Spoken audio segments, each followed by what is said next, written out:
pentagram on his hand glows and the evil spirit is evaporated instantly. A few days later, Minato is calculating his income and expenses, and long story short, he is as broke as me. He looks at the ceiling as if someone will tell him what to do, and thinks how Haruma gave him a good amount of money, but he burned through it really quickly. The reasons behind that are his guests and their cravings for delicious snacks. Minato watches the three minions of Yama eating some delicious cream-filled buns, and they thank him. They say that such tasty snacks must be expensive, and he replies that they don't need to worry about it because he wants his guests to have only the highest quality items. At the same time, Yama enjoys some traditional Japanese sweets from a 200-year-old shop that cost a lot as well. Minato can't tell his guests that he is getting bankrupt because of their gluttony, and he can't buy cheap stuff either because they start sulking on seeing low-quality stuff. Unaware of that, Yama keeps enjoying his snacks when suddenly, he notices a mysterious creature in the garden pond. The next day, Minato goes to the market for grocery shopping and stops in front of a cafe looking for part-time workers. He wonders if he should get a job to buy more snacks for Yama and his minions, but he realizes that he will never make enough money with a part-time job. Suddenly, he sees a raffle going on nearby and buys a ticket to test his luck. He wins the first prize on his first roll itself and gets 100,000 yen as his reward. Everyone is surprised by that, and Minato realizes that he can use this money to buy some high-quality wine for Yama. He goes to a traditional liquor store, thinking that he will buy something really amazing. But as soon as he enters the store, the employees throw confetti on his face because today is their 333rd year anniversary, and he is their 333th customer of the day. They congratulate him for winning a special wine set, and Minato doesn't understand what is going on. By the time he returns home, he has his hands full of other items that he won through his luck. He asks Yama if it is the result of his power because one has to be God's favorite child for this level of luck. Yama replies that it is not his power, but rather the power of another divine guest. He points to a tortoise with a miniature island on his back standing atop the boulder in the lake. Yama tells Minato that this is Reiki, one of the 4 holy beasts that bring good luck. Minato is surprised at having another divine guest and asks why did the holy tortoise come here. Yama replies that Reiki says that he got help from Minato and he is here to thank him. Minato is surprised to hear this and says that Reiki must be mistaking him for someone else because he doesn't recall helping any tortoise in his life. Yama reminds him that when he accidentally exorcised an evil spirit in the market, he freed Reiki, who was trapped by the evil spirit. He also explains that his good luck streak is because of the holy tortoise, but Minato refuses to believe it. Just then, he gets a call from his mom, who is freaking out because Minato entered a lottery before moving out and the results just came out. She tells him that he has won 1 million yen, and Minato finally believes that Reiki has brought him tremendous good luck. He gets on his knees to thank the lucky god, and Yama says that Reiki wants to stay in his pond. Minato asks Yama if he is fine with that because he was here first, and the mountain god replies that this is Minato's garden and he is the only one who gets to make that decision. Minato has no problem with letting a god of luck stay with him, and he decides to welcome Reiki with the special liquor that he won earlier. As soon as the tortoise sees the liquor bottle, he turns into the Flash and appears right next to Minato, who pours the liquor for him. Reiki starts relishing it, and to thank Minato for the wonderful drink, he gifts him some special seeds. Minato is glad to have them and decides to plant them in his garden. Yama warns him that the plants will grow quite tall, so he should choose an open area, and Minato obliges. Once he is done planting the seeds, he asks Yama what kind of seeds they were, and the mountain goat is taken aback at this dumbass for not asking this question earlier. That is bold coming from someone who refuses to answer the question and tells Minato that he will find it out when the plant grows. The next day, Minato brings out some snacks for Yama when he hears a strange voice asking if they can also have some.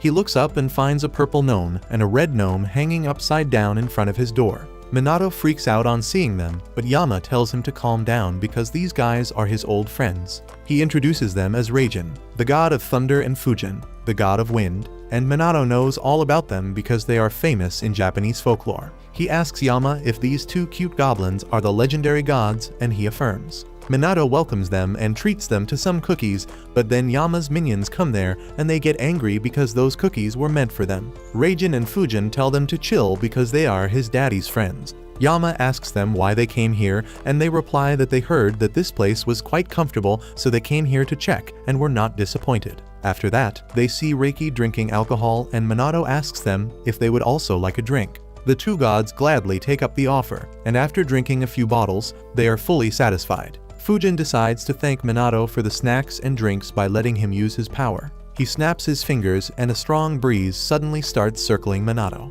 He is taken aback by this and wonders what is going on. So Fujin explains that now he can use the power of wind. He tells him to try it out, and one of Yama's minions holds a leaf as Minato's target while the senior gods tell him to imagine himself creating wind. Minato does as told and soon, he is able to create a gentle breeze that can move the leaf. Minato is overjoyed at getting superpowers, but Fujin and Yama tell him that this is just the beginning and he needs to practice to become stronger. Minato says he will do that and use this ability to sweep up dried leaves from his garden, and the gods are not sure how they feel about that. On the other hand, Harima has become the one-punch man of exorcists thanks to the pentagram drawn on his hand by Minato. He hasn't washed his hand in days to keep on using the power of the pentagram, but now it is about to fade. Harima still can't believe how powerful Minato is to create something so effective, when suddenly, he hears the screams of another exorcist. He rushes to find one guy pressed against the wall while a fearsome ghost monster tries to attack him. The man curses his partner, telling her to do her job and help him out in this situation. But she is too terrified to even move. The ghost attacks the blonde guy, who braces for a curse that will surely kill him. But Harima comes in clutch at the last moment and exorcises the ghost with Minato's talisman. The blonde guy Akijo notices this, and after the mission is over, he orders his partner to tell him everything she knows about Harima's shopping memos that have suddenly made him the best exorcist in the region. She replies that she only knows that Harima got those notes from someone very recently, and Akijo grabs her collar, calling her a useless sloth. The woman decides to hit the blonde bastard right where it hurts and asks him if he is jealous of Harima because he is clearly better than him.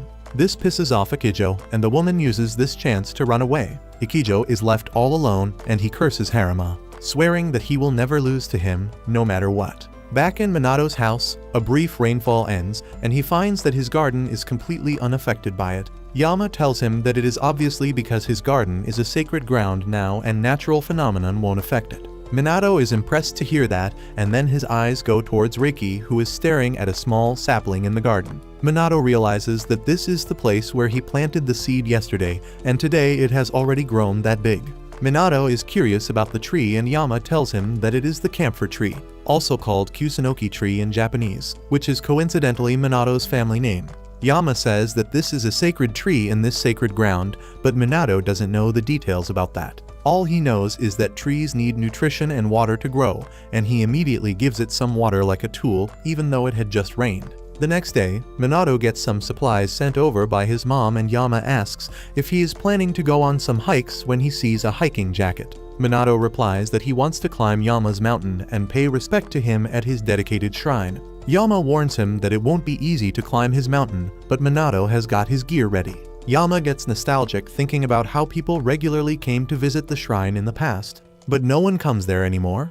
He tells Minato that his minions will guide him, and the next day, he starts climbing the mountain, which is as tough as Yama warned him. Minato follows the minions, crossing rivers and caves to reach a small wooden shrine. He immediately starts preparing to clean it, and the minions help him with that, telling him that Yama would be really happy to see this. Once they are done, they have some snacks together when suddenly, a dreadful scream fills the air. The minions fly ahead towards its source, and the clueless Minato follows them. He finds them facing a black mist that takes the form of a powerful evil spirit. The spirit attacks one of the minions, who flies into the safety of Minato's arms. Minato is shocked on seeing the evil spirit, and the minions ask him if he can't see that this entire region is overflowing with evil energy.